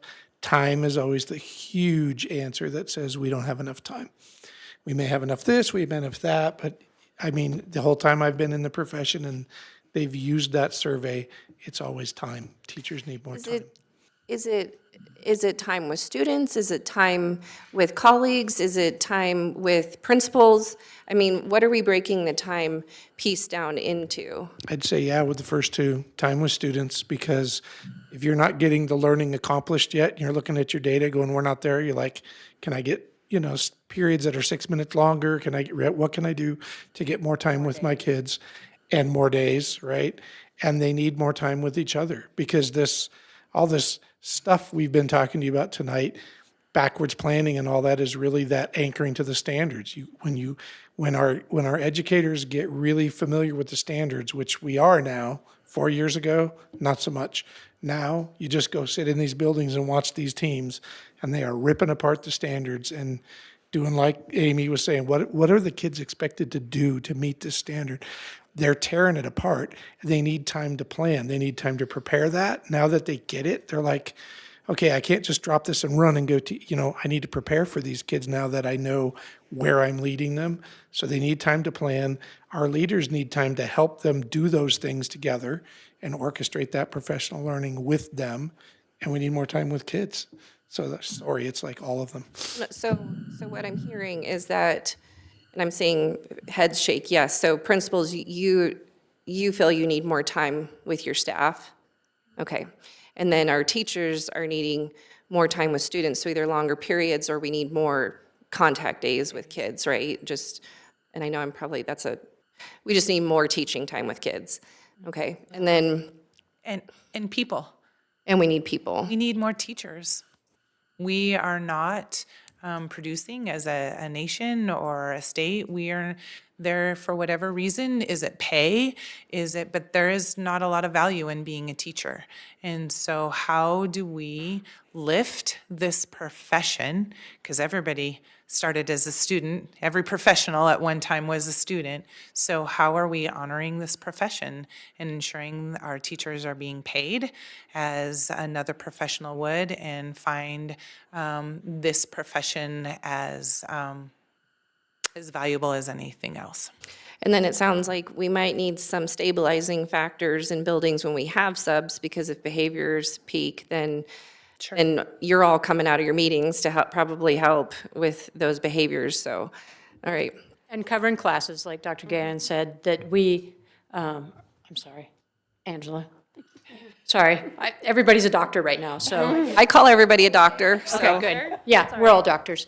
But I think there's another element to that schools have changed dramatically since I started 30-some years ago.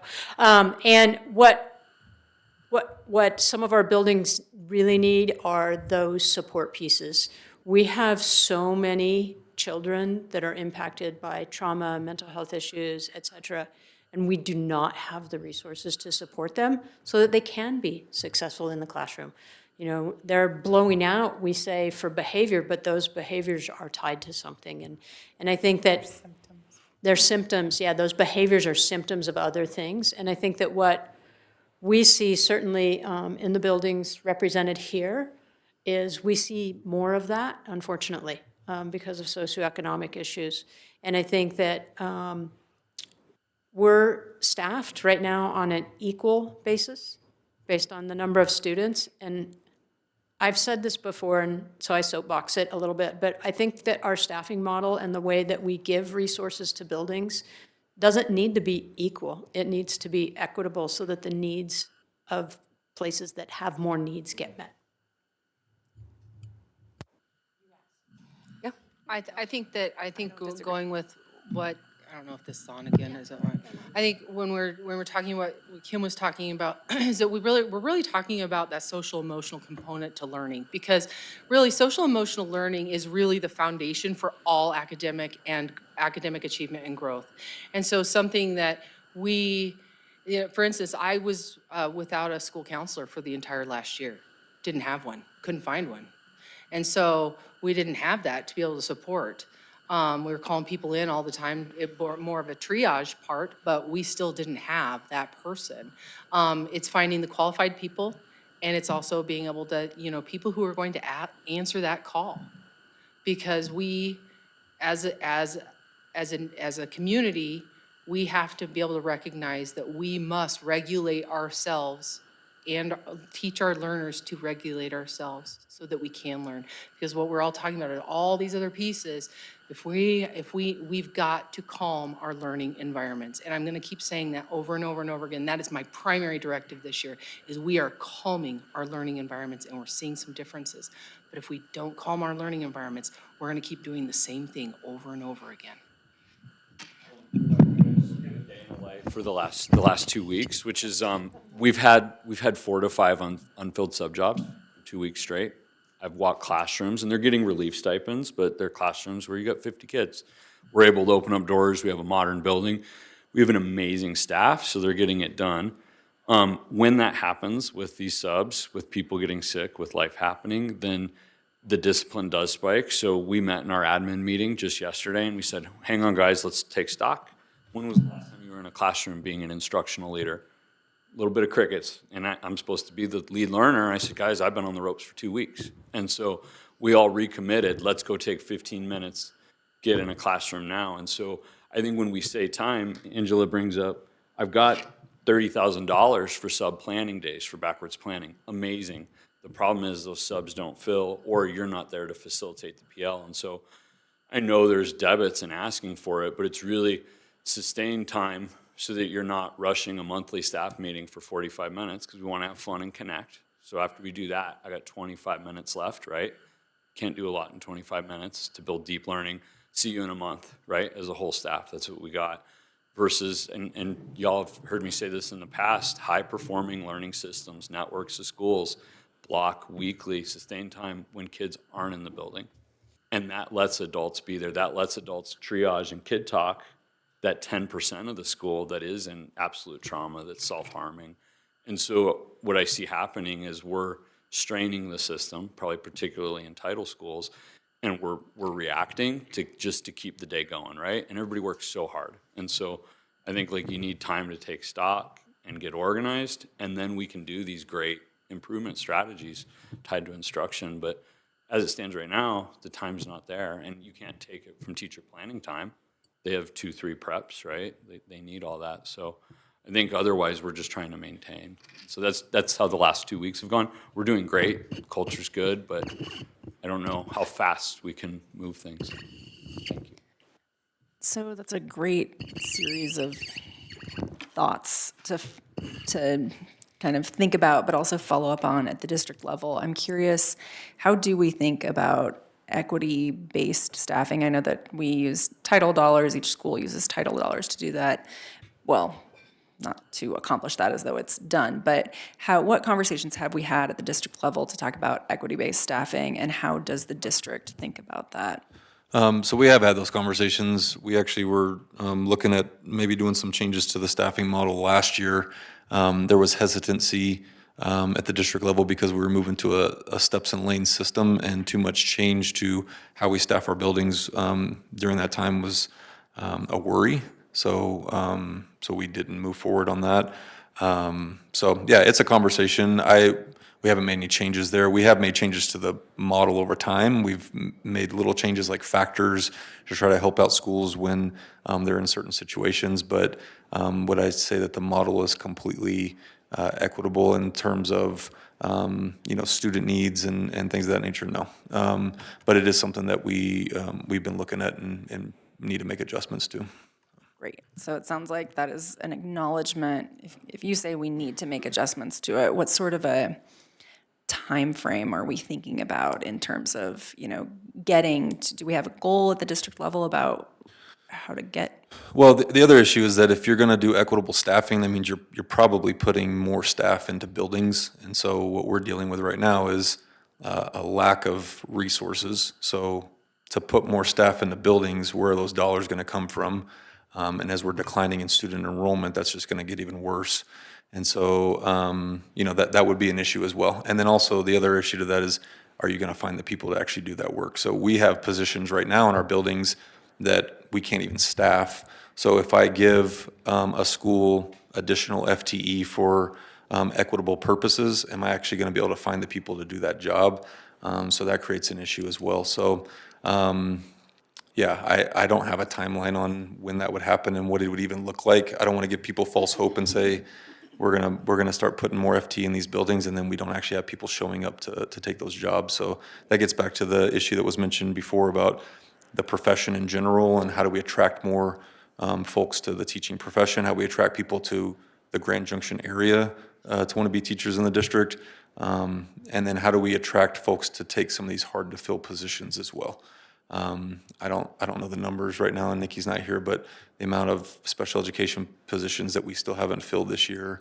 Okay, so 22.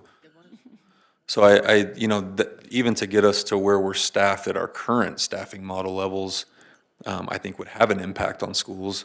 But then to have a conversation about how to, because I think an equitable staffing model for us right now, we're staffing pretty, I don't know if lean's the right word I would say, but we wouldn't necessarily be taking from some schools to give to others. In that sense, I think we would be adding more FTE to the model in general. And again, which is additional cost, and then are we gonna find the people to do it? So I don't have an answer for when that would happen right away. But it is something that I've heard from principals. We've talked about it last year in our principal advisory committee, and we've had some conversation around that, but we haven't actually dug in deep enough in that. Is there any plan to put that on the, prepared and supported staff committee for the strat plan, or is there any plan to kind of like formalize or institutionalize, thinking about it and moving toward, and I understand there's tons of barriers always, but, Yeah. If we don't have a plan to move toward it, then it's always. Yeah, it's a good point, and yeah, that could be the avenue to take it. It just hasn't been the priority right this second. I'll just be completely honest with everything else going on, but we do need to address it. So yeah, and that may be the avenue we take it through, is the action team around prepared and supported students or staff, but specifically within, maybe it's the pipelines group that we kick it to. So, but it's going to have to be tied to the effective resource allocation group as well, because we have to make sure that we obviously have the dollars to be able to do any moves we would make within the model itself. So. Yeah. Just to reiterate, we can throw all the money at it. If there are no people to come in and do that work, that's really, this has been what we've heard since before we were even on the board in speaking with schools and speaking with administration, teachers, people at the district level, is we're really just hurting for good people in these positions. And I don't know if there's some other strategy that we can think about besides going that same direction. If the people aren't there, they're not there. We're not going to get them. So what other things can we do to sort of offset that issue? And I know that's what you guys are working on. I talk to you and hear that all the time, so. One of the things I'm thinking about, and just to throw this in there, is that the CMU promise that came out just recently, I think that is a huge leverageable place that we can really bring in our community. It's bringing access to education for some of our adults in our community and I have talked to so many people that they want to be a teacher, but they can't afford it. Mm-hmm. And so, looking at that, I think really partnering with CMU and thinking about some of those pipelines that we can do to build our profession, I think we can do this. We have a lot of dedicated professionals that are in our paraprofessional roles because they don't have a 4-year degree. Mm-hmm. And so I think really thinking about that as well, I think we do have some opportunities there. Yeah, I was going to say, I think we're making some steps in the right direction. We have CMU, we have,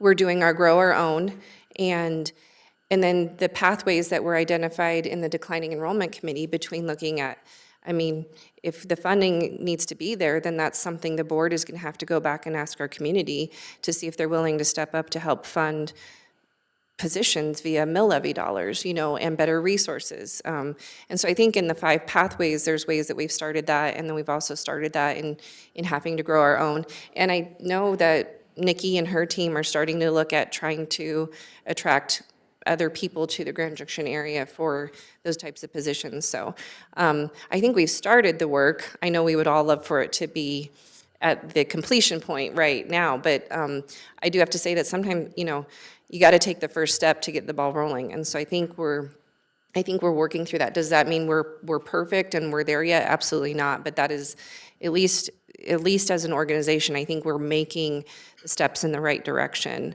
to get there. So I would like to see how we can help with the substitute situation and the spiked behaviors. You know, I've already talked to you about some of that, so, well, I have some ideas. So, but I think that could be implemented more quickly, because some things we can do quickly to help address situations, and then some things are going to be more long-term.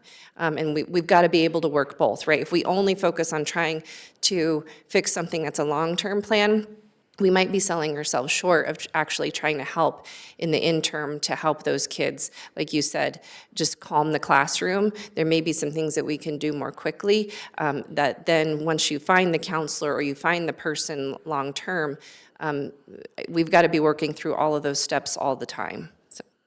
And we were just talking yesterday about the sub issue, and you know, we've tried some different initiatives. We tried upping the daily rate if you are going to sub in hard to fill schools that have a hard time filling sub jobs. And I think, if I'm not going to speak for Nikki, but I think I remember what she said yesterday, it's not yielding the results we thought we would get.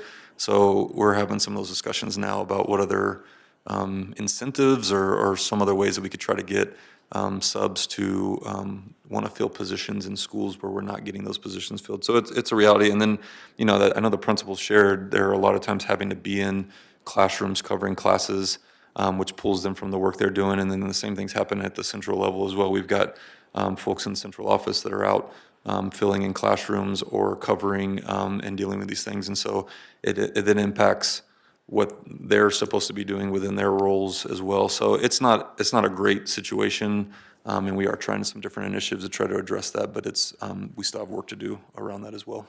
So. One thing that I know Danny was talking about, the early release Fridays last year, and the beauty of that is that there's something that when the year gets really heavy, you have higher sub days. And so then that's part of, because teachers, if they're always filling in for other teachers, then they start to just get emotionally tired and drained. It happens at every level when you're filling in and not just doing your regular job. But there's something about having that time that, like Danny was talking about, to breathe, like on that early release Friday that we kind of thought about last year. That could help with the mental health of some of our teachers who might not need to take as many sub days, and it might not feel as heavy sometimes. So that's like an easy kind of something that's not long-term, but maybe a little shorter. But Oh, thank you. I really, really appreciate your honest feedback, because from the board level, it's things we really need to hear. So, and you guys know you have our emails, and you're welcome to give us feedback anytime, because we can't, well, like, you know, if you don't know about something, you don't know how you can help with it. So I appreciate your guys' time here, and I look forward to all of your schools being right there. I know that they will be. So, and we thank you for the dedication you have to our students. And I'll echo that. And the last thing I'll mention is, you know, 5 of the schools up here weren't here last year. And so, you know, and so I know they're excited to get back up to those top 2 levels. You know, I don't want to gloss over the participation thing, right? Because y'all's schools technically scored high enough to be improvement schools, to not be prior improvement or turnaround, but because of the rules around participation, that's what dropped them down a level. Well, and then last year you didn't even have data because it was labeled as insufficient. So, you know, just kind of looking at that, and then looking at our strategic plan goal around having 90% of our schools in year 2 at the top 2 levels, you know, I think we're headed in the right direction. We've got plans in place to make sure that we can get, I mean, I'd like to hit 100% next year, but our strat plan goal is to get 90% of our schools to that. And if we can make sure that our schools that were there jump back up to those levels and can stay there. And then we have schools that moved from improvement, or excuse me, prior improvement or turnaround, that moved up to performance or improvement, but we have to make sure that, you know, they're not sitting up here right now, but they've also are making sure they have plans in place to not drop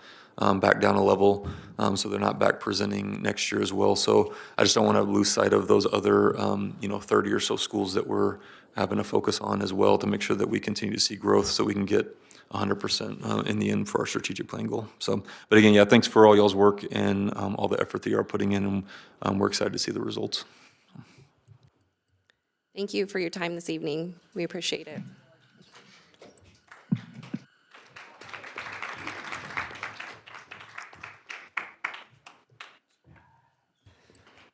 All righty. Do you guys need a quick Bang little it out. break? Let's just get it done.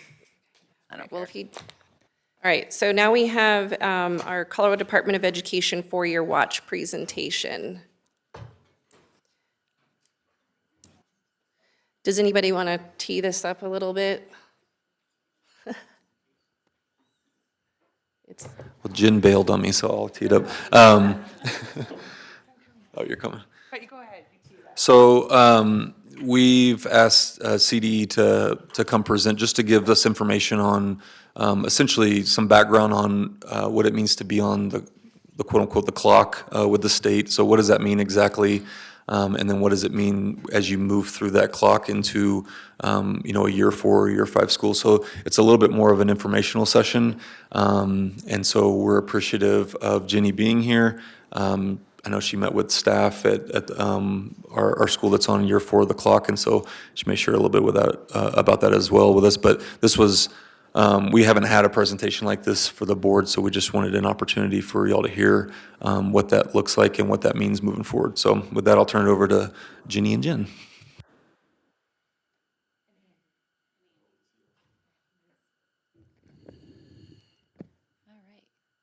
Good evening. Thank you for having me and Andy, who's online right now. My name is Jenny Hinkle. I'm a school transformation specialist, and I'm also the support lead for Mesa 51. I also have the privilege of working with the schools that are in the transformation network in Mesa 51. And Andy, I don't know if we can see him and he could introduce himself. Okay. All right. Hi, I'm not sure if you can hear me. Good evening, Andy Swanson, Director of Accountability Pathways. I get the honor of working with Jenny, and so just thanks for the opportunity, and thank you for letting me virtually join the meeting. So it's a pleasure to be here with you all. So this evening, we want to give you an overview of the accountability process and then just provide an overview for the next steps for Nisley Elementary. And you've already heard about this in the previous presentation, but we'll just review it again. 3 times. You can never say it enough. For the school performance framework, the elementary schools and middle schools, their school performance framework is made up of 40% of achievement scores and 60% of the academic growth. And then for our high schools, we have 30% that's made up of our post-secondary and workforce readiness, 30% of the academic achievement, and then 40% growth. There's different plan types that are based on our school performance framework. So the top 2 are our performance plan and improvement plan. Then we move to priority improvement and turnaround. And there's 2 other ratings too for insufficient data. If a school or district has small tested populations or if there's low participation. And then there's a lot of different language around accountability, so just want to build some background for that. So a school that is on the clock is a school that has received a rating of priority improvement or turnaround. Schools that are off the clock are when a school or district sustains improvement status or higher for 2 consecutive years. That's how you get off the clock, 2 consecutive years of improvement or higher. Schools and districts that have schools on the clock are eligible for different EASY grants to support the work that's happening at the school. And then when a school is on the clock for 5 consecutive years, that requires the school to come in front of the state board for a state board hearing.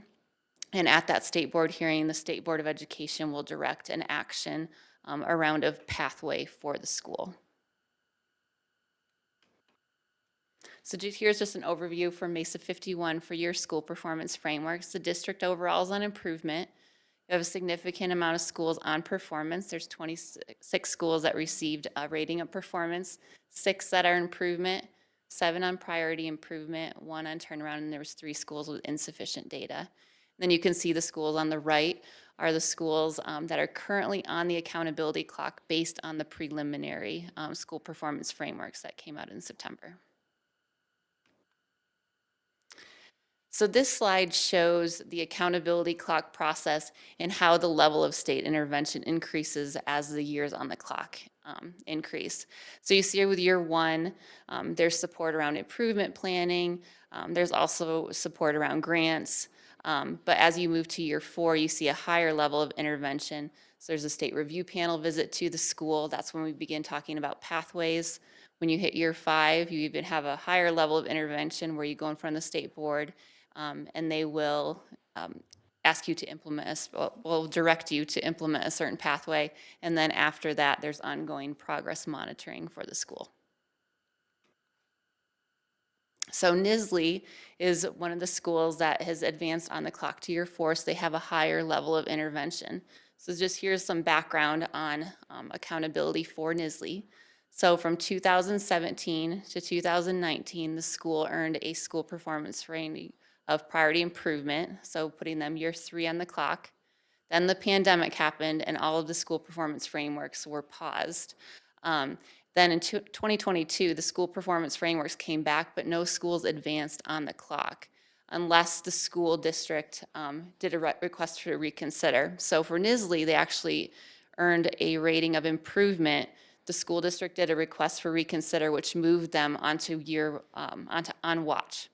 It's because they were improvements. They would need 1 more year then after that to get off the clock. But then this past school year, 2023, the school actually had a improvement rate or a priority improvement rating, moving them to year 4. So Andy is going to jump online. He's going to talk a little bit more about the accountability process when we hit year 5. Thanks, Jenny. Yes. So what we'd be looking at here is just wanted to walk you through what happens in year 5 in the case of, for your scenario of Nisley Elementary next year were to get a priority improvement or turnaround plan type. What happens at that point is we'll talk through the state review panel visit here in just a moment, but there would be a hearing before the state board in which the state board would consider that state review panel's report, whatever the district proposes for the possible pathway for the school to be, and then the commissioner's report, which is what our team puts together with the commissioner, which essentially is the data over time, our evaluation of the plan, and then any other subsequent information such as grants and other things that would be germane to the situation. The state board then directs an action to you all as the local board of one of those 5 pathways that we'll go through in just a moment. They are statutorily required to direct at least one of those pathways. And then that would be for the school to implement in the following school year. So in this scenario, if Nisley were to get a year 5 priority improvement or turnaround plan type on the 2024 SPF, this hearing would have to happen by February of 2025, and then the directed action would have to go into place the 25-26 school year, which feels like a really far time away, but it really is not. And then the school and the district would continue to receive ongoing support, monitoring, and accountability, Jenny being the point person for you all from CDE. And that would continue until either the school exits the clock through 2 consecutive improvement or performance plan types, or typically in a state board directed action order, the state board would direct the school to come back to the state board after 2 more SPFs for a rehearing and possibly a modified action at that point. So to look at what those district-run school actions are, this is the slate that is statutorily required for the state board to direct in the situation of a year 5 hearing for a district-run school. Management by a public or private entity. This can be full management or partial management of different aspects. We've actually had a lot of schools that have come forward with management as their pathway, a lot of times around academic systems, assessments, talent management, other aspects of the school. This does not necessarily mean an external organization fully manages or fully takes over the school, although that is a possibility under the law. Innovation status is a very clear rule-based designation in which a school can request waivers from certain district rule, state law, or collective bargaining agreements. That's very detailed and laid out how that happens. School closure, conversion to a charter school, and then the most recent that the legislature just passed in 2022 that we don't yet have any schools that have this as a directed action, but we anticipate that happening soon, is conversion to a community school. Happy to go into further detail on any of these and what they all entail as you may wish within that. But the state board must direct at least one of these pathways. We do have schools that have come forward with directed action with multiples of these, such as myself. I was an assistant principal at a high school that went through state board directed action. We had innovation status as well as partial management as our directed actions within that. So the one part that I said we would come back to is the state review panel, which is actually a big part of this. The state review panel is in statute. It is a group of educators across the state of Colorado that apply to be a part of the state review panel through, it is run by SchoolWorks, an external organization. And really the intent of this is to have an outside set of experts who have no tie to the school, no tie to the district, no tie to CDE or the state board, to provide an evaluation to the state board of what they think is the best directed action for that school as an outside set of experts. They will do a document review. They come on site, they interview the vast majority of staff, walk a lot of classrooms, and then prepare a report that is intended for the state board to be able to tell them this is what that review panel believes should be the directed action for the school. And that report is very detailed, and it is part of the record that goes to the hearing. The state board is not beholden to that report, but they do take it very seriously. And so we work very hard with schools before the state review panel comes in to be thoughtful about what are the directed actions that the school and the district may want in order to be able to use that strategically with the state review panel. The other thing that the state review panel will judge or evaluate the school on is within these 6 criteria. So you can see them there. The school would receive a rating on each of these from not effective to effective, whether leadership is adequate, the infrastructure is in place is adequate, they can plan effectively to lead implementation of an action, they engage productively with external partners, likelihood of positive return on investment, and whether it is necessary for the school to remain in operation for students. So a school that undergoes a state review panel visit will receive a rating in each of those 6 areas. Typically, a state review panel visit will happen in the spring of year 4. We will work with the district on timing and when and how that should take place in the case of Nisley Elementary, and whether or not the spring is the right timing for that. And I think I'll turn it back to Jenny. So here's an overview of the supports that CDE provides for schools that are on the clock, and then I'll talk specifically about Nisley. So there's grant funding available through the EASY grant for any school that's identified on the state accountability clock, or any school that's also federally identified. We also have our supports, a designated support lead, which is the role that I have supporting Mesa 51. We also provide support around improvement planning for the Unified Improvement Plan, any technical assistance that schools or district may need around grants, around the SPFs, around the UIP, and then the accountability process support, which specifically for Nisley, what that would look like is support visits for the school, helping them with their improvement planning in year 4, helping the school to get ready for a state review panel visit, and working with the district to learn about the different pathways and determining what might be the best fit based on the district's vision and the vision for the school. So next steps for Mesa 51 and around Nisley is working with the school and district leadership to develop that strong improvement plan for the school year, providing support visits along the across the year around those improvement plans and providing thought partnership around that. And then starting to research and plan for possible pathways for Nisley that meets the needs of both the school and the district. So with that, that's the end of our presentation. So any questions that you have for Andy and I that we can answer around the accountability clock process in general, or about Nisley? So just to kind of make sure I've got my head wrapped around it. So first, the district needs to come in, really help Nisley work with an improvement plan, probably a little more intensely than what we're doing with the UIP. Okay. And then if that's not succeeding, then the state's going to come in, do an assessment or interviews, and then potentially make or make the recommendation on what they feel would be the best pathway for that school. Is that kind of, I just want to make sure I'm tracking with sort of what the process is. So the district will work with the school, and I will be supporting alongside of the district with the school on creating that strong improvement plan, and then I'll be doing support visits. And yeah, we actually had that visit, I think it was last week, that I met with Dorothy on the improvement plan. And then because NISLE is year 4 on the accountability clock, that's when the state review panel would come in and do the school visit for the document review, interviewing different stakeholders, and making that recommendation for a pathway. Usually it happens in the spring, but we can work with the district to decide if that's the best timing for that state review panel visit. Got it. Thank you. Any other questions?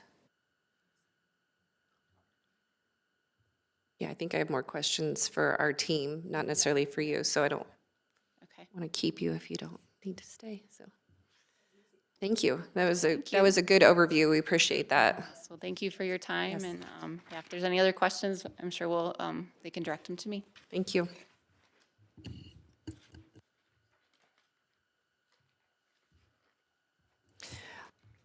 So Dan was our site director at NISLE, right? But now that so who's our site director now at NISLE? Paul. Okay, Paul is. All right. What was NISLE's status prior to 2017? Do we know? I If can not, you- probably find that real quick. Okay. So I'm looking off of a CDE. spreadsheet, yeah. I have them from, so 2010, it was performance, 2011 performance, 2012 performance, 2013 performance, and 2014 performance. Sorry, these are tabs. I'm trying to click through a spreadsheet. And then Curry's not here, but then we have 2016, so I don't know what happened there. But NISLE, so performance, and then it moved to, they were dropped to improvement for low participation in 2016. And then it looks like maybe 2017 was when it moved into priority improvement, I believe. That's what her slide showed. Yeah. Since 2017. So yeah, 2017, looks like 2016, they technically were an improvement because of the low participation. Yeah. So 2017 was improvement because of low participation? 2016. 2016, okay.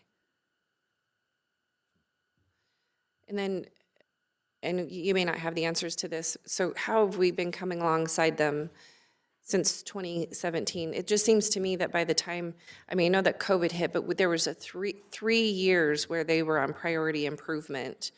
I just am kind of wondering what steps were happening or what we were doing during. I don't have the answer. Right, for that's that. fine. I don't, but I most certainly, we can investigate and I can find out, but I don't. Well, it's really interesting that they just put everything on hold through 2 years of COVID. I mean, it's almost as if you're starting over.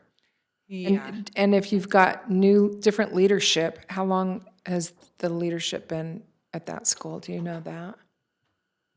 How long We're gonna, okay. 4 to 5 to Because 6. to go back that many years, it's not even the same kids in school. A lot of them have moved on, so. And knowing the, kind of the makeup of that particular school, I'm guessing that there's a high rate of students moving around and not maybe staying there the In whole fact, we time. just talked about that today because we did meet with their staff and they do have a high mobility rate. So as a district, are we involved in it now, or are we at the level with the state? So The the s- state is here with the district. So I guess on top of the UIP, I know there's been visits, what are we doing? Yeah, so I think that goes back to even one of the questions that we had last week, what does the state do with this data? And one of the things that Paul shared is they use this data to identify different resources, and the Easy Grant is one. And I want to tell you for the last, we've been doing, this is gonna be our fourth request for the Easy Grant, and NISLE has been a part of the Easy Grant. So there's the relay training, the school turnaround network, or the transformation network that Jenny is talking. Do they meet on a quarterly basis, or? that you come over and visit, but then they'll go over there. And so those opportunities for additional professional development through the Easy Grant or CDE's additional funds and I guess resources. the reason I made the statement about COVID and kind of how long that period of time is, I don't mean that to sound like it's a bad thing. It might be a huge gift, right? That we're getting it. Maybe if you think about it, we would be getting the help sooner Sure. rather than The good news, bad news. yeah, good news, bad news. Yeah, I mean we'd rather not be in that position at all. Of course, I know everyone would, but maybe that extra help that the state can give will get us to the goal. Yeah. Quicker. Could we get the numbers of FTE that Nisley has had to cut since 2017?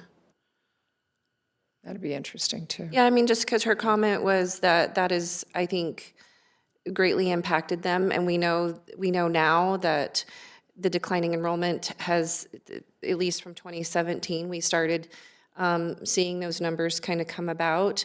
And I'm not saying that anybody at that time knew exactly what that would translate into, but I mean, if we've been making FTE cuts from those buildings, it'd be nice to know what Nisley maybe has had money for, but if they've also had to cut in the interim as well, I mean, we might have had money to do things, but we might have not had the people to be able to do it. And then if you're having to cut your reading interventionists and your math interventionists, it just seems like we've kind of just gone backwards. I don't know yet, but I'd like to have that information. So it sounds like one question is, you know, do we believe that we understand the root causes for this situation? And so it sounds like you're trying to get at some of those, but maybe. And that is something that I would like to thank Jenny that she's been doing when she says she's working on the UIP, is helping, of course, Paul or our site directors, visiting the school, watching, taking the opportunity to walk and watching our LCs, seeing what they're doing, how are they moving forward, does it look the same in the classroom when they break from the LC, but really focusing on identifying what those root causes are.